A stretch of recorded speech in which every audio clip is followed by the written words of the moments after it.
Everyone, Monika astrology में आपका बहुत बहुत स्वागत है। आज हम चर्चा करने जा रहे हैं कुंभ लग्न की। देखिए, कुंभ लग्न वालों के लिए अगस्त का महीना किस प्रकार की परिस्थितियां लेकर आ रहा है और कैसे हमें पूरे ही महीने को प्लान करना है, ये हम आज जानने की कोशिश करते हैं। कुंभ लग्न और लग्न का स्वामी बनता है शनि, जो आपके 12th हाउस में वक्र स्थिति में रहेगा, यानी कि मकर राशि के अंदर। सूर्य की बात करते हैं। सूर्य 17 तारीख तक आपके 6th हाउस में भ्रमण करेगा। 17 तारीख के बाद वो आपके 7वें घर के अंदर आ जाएगा। बुध की बात करते हैं। 1 तारीख से 21 तारीख तक, यानी कि ऑलमोस्ट 20 दिन के लिए बुध आपके 7th भाव में रहेगा। बाद में वो आपके 8th भाव में भ्रमण करेगा। शुक्र की बात करते हैं। 7 तारीख तक शुक्र आपके 5th भाव में रहेगा और 7 तारीख से 31 तारीख तक वो आपके 6th हाउस में रहेगा। गुरु वक्र अवस्था में मीन राशि के अंदर, यानी कि आपके 2य स्थान में। मंगल जो परिवर्तित हो रहा है 10 तारीख को, वो आपके 10 तारीख को 4th भाव में एंटर होगा, यानी कि वृषभ राशि में, और अंगारक योग खत्म हो रहा है। ये सभी परिस्थितियां, जो भी बदलाव है, मैंने आपके सामने रख दिया है। अब कुंभ लग्न वालों के लिए क्या परिस्थिति है? देखिए, कुंभ लग्न और लग्न का स्वामी आपके 12th हाउस में वक्र अवस्था में। और हम एक चीज जो सबसे इंपॉर्टेंट है कि सूर्य का जो भ्रमण है वो कर्क राशि के अंदर रहेगा, आपके 6th हाउस के अंदर, और शुक्र भी यहाँ 7 तारीख के बाद ज्वाइन करेगा। तब तक सूर्य और शुक्र एक साथ 6th हाउस में सामने शनि के ऊपर दृष्टि करेंगे। तो 17 तारीख तक की जो परिस्थितियां हैं, तो अगर हेल्थ इश्यूज है तो 17 तारीख तक बहुत संभल के रहने की जरूरत है। अगर जरूरत हो तो आपको मेडिकल ट्रीटमेंट भी प्रॉपर लेना चाहिए। स्वास्थ्य का थोड़ा ध्यान रखिएगा, क्योंकि ये अवस्था ऐसी है कि सूर्य की जो स्थितियां हैं, इस तरह की सिचुएशंस में 17 तारीख तक सर्जरी होने की संभावनाएं भी बनती है। तो थोड़ा सा संभल के रहने की जरूरत है। अगर कोई भी बोन से कनेक्टेड या ऐसी कोई भी प्रॉब्लम है तो उसको लाइटली नहीं लेना। जो भी ट्रीटमेंट है उसको आपको लेना चाहिए, उसके पीछे कुछ एक्सपेंस हो सकते हैं। दूसरी बात कि अगर कोई भी नया कार्य शुरू करने जाते हैं तो मैं कहूँ कि इस समय थोड़ा एटलीस्ट 17 तारीख तक की परिस्थितियां ऐसी है कि थोड़ा आपको इन्वेस्टमेंट करने में सोच समझ के इन्वेस्टमेंट करना चाहिए। बहुत उतावलेपन में इन्वेस्टमेंट नहीं करना चाहिए। यहाँ पर क्या होता है कि जो लग्नेश की स्थिति काफी वीक पोजीशन में है, और इस वजह से जो डिसीजंस होंगे वहां पर कॉम्प्रोमाइजिंग परिस्थिति बनती है। यानी कि आप जॉब के लिए भी जाते हैं तो वहां पर भी कुछ कॉम्प्रोमाइजिंग पोजीशन के साथ आपको आगे बढ़ना पड़ेगा। जो रिजल्ट्स आप एक्सपेक्ट कर रहे हैं उसमें थोड़ी कमी नजर आती है। तो ये चीजें आपको महसूस होगी। और इस महीने की जो परिस्थितियां हैं वहां पर मैं कहूंगी कि कोई भी इन्वेस्टमेंट्स करते हैं बिजनेस के अंदर भी, तो उसमें उतावलापन मत कीजिए। एटलीस्ट 20 तारीख तक की परिस्थितियां ऐसी है कि वहां पर बहुत बड़े निर्णय लेने से आपको बचना चाहिए। अब बात करते हैं द्वितीय भाव की। द्वितीय भाव में गुरु स्वग्रही पोजीशन में वक्री है। तो देखिए, ये यहाँ पर बहुत ही अच्छी परिस्थिति, जो भी वाणी से संबंधित कार्य करते हैं उनके लिए बहुत अच्छी परिस्थितियां हैं। जो जो चीजों में आप, कुछ परिस्थितियां ऐसी फैमिली मैटर में है जो बिगड़ गई है, या ऐसी कोई भी स्थिति है कि जो डिसीजंस नहीं आ पा रहे, तो आप बैठकर उन चीजों को सुलझा पाएंगे।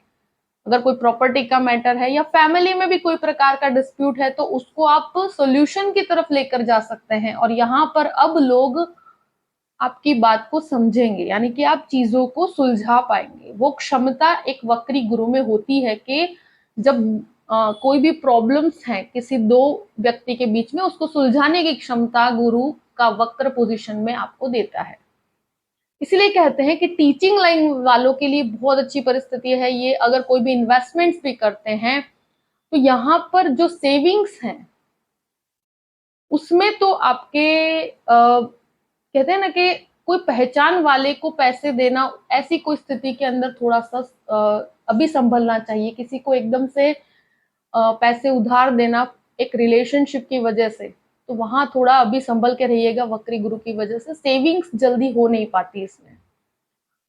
तो इस वजह से अभी फैमिली मैटर के अंदर या वाणी आपको आपके कार्य के अंदर भी बहुत अच्छा सपोर्ट कर रही है, तो ये एक बहुत पॉजिटिविटी बनी हुई है आपके लिए, तो इसका आपको ज्यादा से ज्यादा लाभ लेना चाहिए। तृतीय भाव की बात करते हैं। तृतीय भाव में मंगल राहु का एक योग बना हुआ था, 10 तारीख तक रहेगा, अंगारक योग। उसके बाद तृतीय चतुर्थ भाव में चला जाएगा, यानी कि मंगल चतुर्थ भाव में चला जाएगा, राहु वहीं स्थित रहेगा।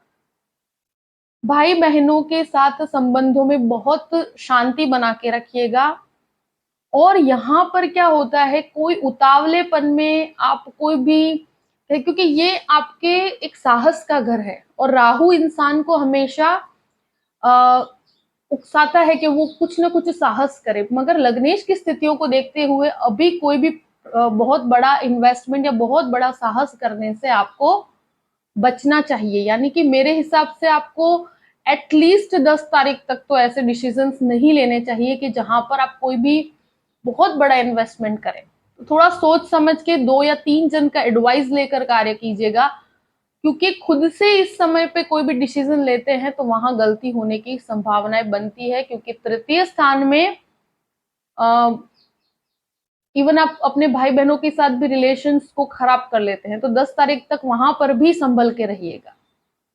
उसके बाद की परिस्थितियां फिर भी बेहतर है, जो भी डिसीजंस होंगे या जो भी डिस्प्यूटेड स्थिति है उसको सॉल्व कर पाएंगे, मगर तब तक थोड़ा संभल के रहने की परिस्थिति है, तो वहां शांति बना के रखिएगा। बाकी प्रॉपर्टी सेक्टर के अंदर काम करते हैं या कोई भी कंस्ट्रक्शन का काम करते हैं, मेडिसिन के अंदर हैं, तो उनके लिए बहुत ही अच्छा है। आप कोई भी दवाई की कंपनी में जॉब करते हैं, सर्विस के अंदर हैं, तो आपके लिए बहुत अच्छा है। चतुर्थ भाव की बात करते हैं। चतुर्थेश जो है शुक्र है, जो आपके मुख्य रूप से 7 तारीख तक यहाँ पर पंचम भाव में, उसके बाद वो आपके ऑलमोस्ट 6th हाउस के अंदर ही रहेगा पूरे ही महीने के लिए। तो प्रॉपर्टी से कनेक्टेड कुछ खर्चे आपके सामने हो सकते हैं, उसके लिए आप कुछ रिनोवेशन के लिए लोन लेना चाहते हैं, तो 7 तारीख से लेकर 31 तारीख तक का समय लोन के लिए बहुत अच्छा है, क्योंकि ये ऐसे लोन है कि जो डेफिशिएंसी है वहां जरूरत हो पड़ने पर आप ले सकते हैं, वो भी प्रॉपर्टी मैटर के अंदर। और कोई भी प्रॉपर्टी का डिसीजन अगर लेना है तो वो आप 10 तारीख के बाद ले सकते हैं, उसमें कोई प्रॉब्लमेटिक सिचुएशन नहीं है और चीजों में सॉल्यूशंस आ पाएंगे। अगर कोई भी डिस्प्यूटेड प्रॉपर्टी है तो उसका भी सॉल्यूशन आपको 10 तारीख के बाद आता हुआ नजर आएगा, चीजों में काफी सुधार महसूस होगा। मैं एक ही चीज कहूंगी कि अगर आपके कोई भी प्रॉपर्टी है उससे कनेक्टेड कोई भी डिस्प्यूट्स है, तो वहां पर बहुत शांति बना के काम कीजिएगा। दूसरी चीज ये है कि व्हीकल्स के लिए भी कोई लोन लेना चाहते हैं तो ले सकते हैं, यहाँ पर ये परिस्थितियां भी बनती है। वेस्टफुल एक्सपेंसेस से अपने आप को बचा कर रखिएगा। और दूसरी एक चीज कहूं कि माता के स्वास्थ्य को लेकर यहाँ पर 7 तारीख के बाद थोड़ा संभलना चाहिए, क्योंकि चतुर्थेश 6th हाउस में है, तो फिर 7 तारीख के बाद वहां पर थोड़ा संभलने की परिस्थितियां हैं पूरे ही महीने। बाकी दूसरी परिस्थितियां, प्रॉपर्टी खरीदना बेचना, ये सब चीजों के अंदर आप एक तरह से कहा जाए कि 10 तारीख के बाद कोई भी ये कार्य करना चाहते हैं तो कर सकते हैं। पंचम भाव की बात करते हैं। पंचमेश बुध बनकर आपके सप्तम भाव में है और अकेला रहेगा वो 20 दिन तक, उसके मतलब 17 दिन तक, उसके बाद सूर्य उसके साथ आएगा, तो 17 से 20 तारीख तक एक बुधादित्य योग बनेगा और फिर वो आपके अष्टम भाव में चला जाएगा। तो ये परिस्थितियां हैं कि अगर कोई भी प्रेम संबंध को आप मैरिज में कन्वर्ट करना चाहते हैं तो यहाँ पर अपनी बात को रखा जा सकता है। दूसरी चीज कहूं कि यहाँ एजुकेशन की बात की जाए तो मेरे हिसाब से जो लोग लीगल प्रोफेशन को अपने लाइफ में लेना चाहते हैं, या जो भी एक तरह से कहा जाए कि आईटी के अंदर है या कोई लैंग्वेजेस के अंदर है, या फाइनेंस सेक्टर के अंदर हैं, उन सभी के लिए ये स्थिति बहुत अच्छी है। पहले से अपनी जो इन्वॉल्वमेंट है उसमें काफी सुधार महसूस होगा आपको। और यहाँ एक चीज मैं कहूँ कि जो भी शेयर मार्केट की परिस्थितियां हैं, तो वहां पर बेटरमेंट आपको नजर आएगा। इवन आप 20 तारीख के बाद भी जब बुध आपके अष्टम में आएगा तो वो भी आपके लिए बेटरमेंट लेकर आता है। कैलकुलेटिव होकर आप इन्वेस्ट करते हैं तो यहाँ पर आपको बहुत अच्छे रिजल्ट्स प्राप्त होंगे। संतानों के साथ जो संबंध है उसमें पहले से सुधार है, तो कोई डरने वाली बात नहीं है। एक तरह से कहूं तो एक एजुकेशन के पॉइंट ऑफ व्यू से तो अच्छा है। अब 6th हाउस की बात करते हैं। 6th हाउस में शुक्र और सूर्य 17 तारीख तक रहेंगे और 17 तारीख के बाद सूर्य आपके सप्तम भाव में चले जाएंगे। तो शुक्र तो यहीं पर रहने वाले हैं ऑलमोस्ट 7 तारीख के बाद। तो ये एक ऐसी परिस्थिति बनती है कि यहाँ सूर्य शनि का दृष्टि संबंध, तो प्रॉपर्टी से कनेक्टेड कोई लोन लेना चाहते हैं तो ले सकते हैं, बाकी लोन को बढ़ाने से आपको बचना चाहिए। यानी कि मैं ये कहूं कि अगर बहुत ही जरूरी है तो ही लोन लेना चाहिए, क्योंकि यहाँ पर जो परिस्थितियां हैं तो एक्सपेंसेस बढ़ते हुए नजर आते हैं, तो थोड़ा कैलकुलेट कर कर चलना चाहिए। और शुक्र यहाँ पर होने की वजह से कभी कभी इंसान को ओवर एक्सपेंस भी करवा देता है प्रॉपर्टी सेक्टर के अंदर, या कुछ ऐसे लग्जूरियस एक्सपेंसेस करवा देता है। और हेल्थ की बात की जाए तो बोन से कनेक्टेड कुछ भी इशू है, आप इवन डायबिटीज से कनेक्टेड जो भी प्रॉब्लम्स हैं तो वहां पर आपको थोड़ा सा ध्यान रखने की जरूरत है, क्योंकि यहाँ सूर्य शनि का दृष्टि संबंध होने की वजह से थोड़ा हेल्थ इश्यूज को लेकर आप परेशान रहेंगे। तो यहाँ बिल्कुल भी पूरे ही महीने नहीं अवॉइड करना चाहिए, मगर फिर भी मैं कहूंगी कि 17 तारीख तक तो स्पेशली आपको ध्यान रखना चाहिए। उसके बाद की परिस्थितियां फिर भी बेहतर है। और जैसे ही एक तरह से कहा जाए कि मंगल की दृष्टि भी यहाँ से हटेगी, तो वो आपके लिए एक तरह से बेटरमेंट ही है, क्योंकि नीचस्थ दृष्टि की वजह से 10 तारीख तक थोड़ी परेशानियां रहेगी जो नर्वस सिस्टम से कनेक्टेड रहे, मगर कोई भी शत्रु आप पर हावी नहीं हो पाएंगे, इतना मैं जरूर कहूंगी। और बहुत ज्यादा डरने वाली बात नहीं है, मगर संभल के चलने का समय है, अपने खर्चों पर थोड़ा नियंत्रण रखिएगा। सप्तम भाव की बात करते हैं। सप्तम भाव में बुध रहेगा सिंह राशि में, और 17 तारीख के बाद सूर्य यहाँ पर एंटर होगा। तो पत्नी के साथ जो संबंध है उसमें काफी अप्स एंड डाउन्स आप महसूस कर पाएंगे, क्योंकि सूर्य 17 तारीख के बाद यहाँ आता है। तो देखिए, बिजनेस पॉइंट ऑफ व्यू से तो बहुत अच्छा कार्य करता है। जैसे कि आप कोई भी बिजनेस करते हैं तो उसमें 17 से लेकर 20 तारीख तक का समय जो बुधादित्य योग बनता है, और उसके बाद की परिस्थितियां भी ऐसी है कि डिसीजंस को लिया जा सकता है। सूर्य बहुत ही स्वग्रही पोजीशन में रहेगा, तो यहाँ बिजनेस पॉइंट ऑफ व्यू से अगर कोई नई पार्टनरशिप करना चाहते हैं तो 17 तारीख के बाद कर सकते हैं। मगर एक चीज जरूर कहूंगी कि लाइफ पार्टनरशिप की बात की जाए तो वहां बहुत संभल के रहने की जरूरत है। ईगो क्लैशेस हो सकते हैं, क्योंकि सूर्य सप्तम भाव में बहुत अग्नि होती है सूर्य में, तो संबंधों में भी वो ऊर्जा डिस्टर्ब करती है इंसान को। तो ऑलरेडी अगर नया कोई रिलेशनशिप अभी बना हुआ है आपका, तो वहां पर भी बहुत संभल के करिएगा। वहां ईगो क्लैशेस नहीं होने चाहिए। डोमिनेटिंग अप्रोच से बचिएगा, यानी कि अपने आप को कुछ प्रूव करने की कोशिश मत कीजिए। यहाँ रिलेशनशिप को ज्यादा इंपॉर्टेंस दिया जाए तो अच्छा है, कि यहाँ जब ऐसी परिस्थितियां होती है कि जब सप्तमेश आपका सूर्य है, जो इनिशियली 17 दिन तक सूर्य शनि का दृष्टि संबंध भी है, उसके बाद वो सप्तम भाव में आएगा, तो रिलेशनशिप बहुत अप्स एंड डाउन्स में से निकलता है।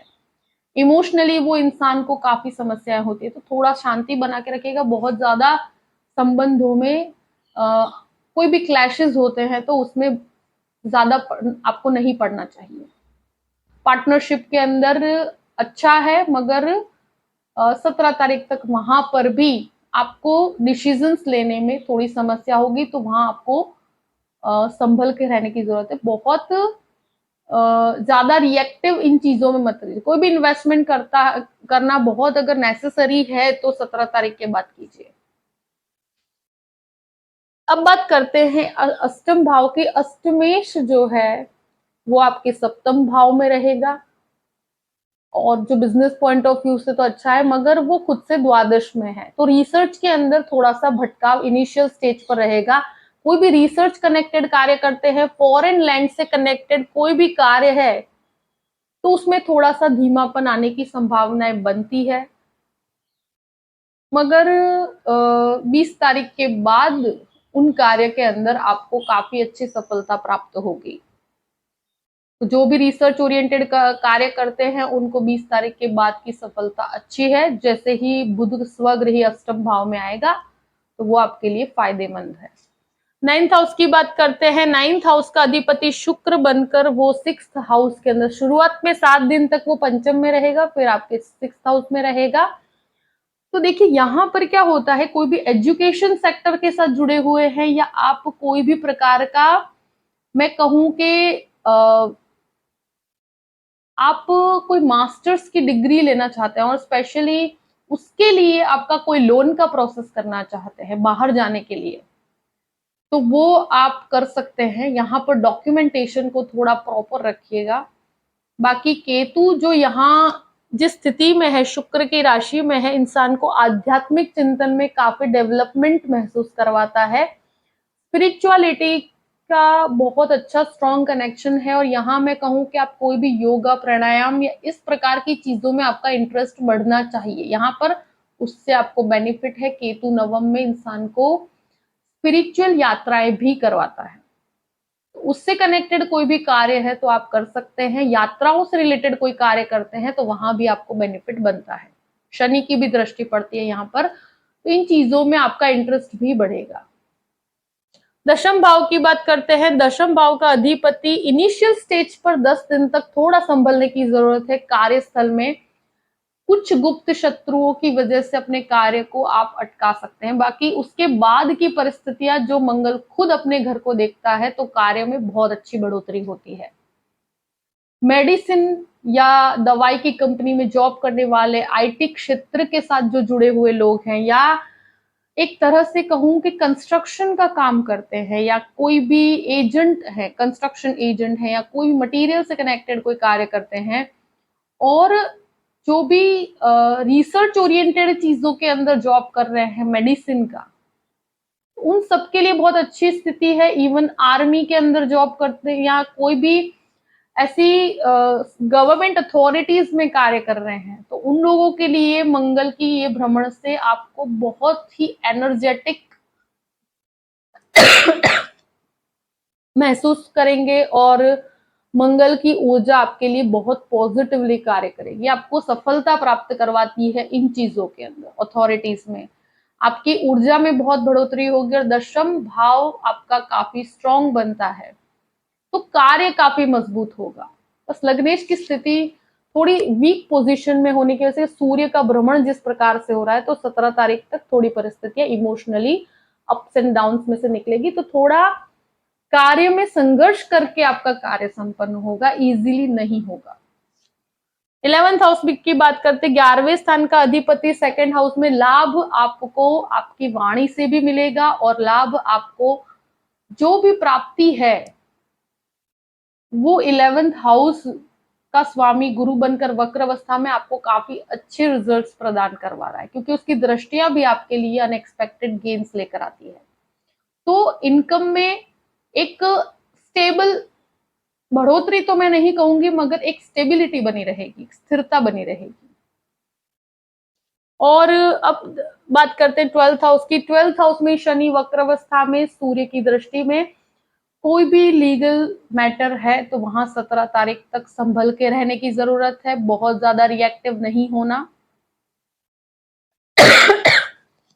स्पेशली अगर कोई भी प्रकार का आपका डिवोर्स केस चल रहा है या कोई इस तरह का कोई भी केस चल रहा है, तो वहां पर आपको संभलने की जरूरत है 17 तारीख तक।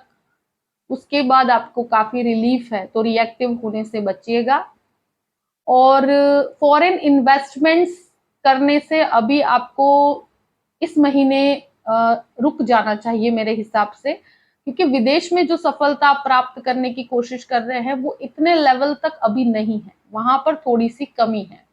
डॉक्यूमेंटेशन के अंदर थोड़ा प्रॉपर रहिएगा और खर्चों के ऊपर बहुत नियंत्रण रखिएगा, क्योंकि कैलकुलेटिव होना बहुत जरूरी है। यहाँ पर वेस्टफुल एक्सपेंसेस, जो आपको जिम्मेदारी के रूप में भी कुछ खर्चे निभाने पड़ते हैं, वैसे खर्चे मुझे यहाँ नजर आते हैं।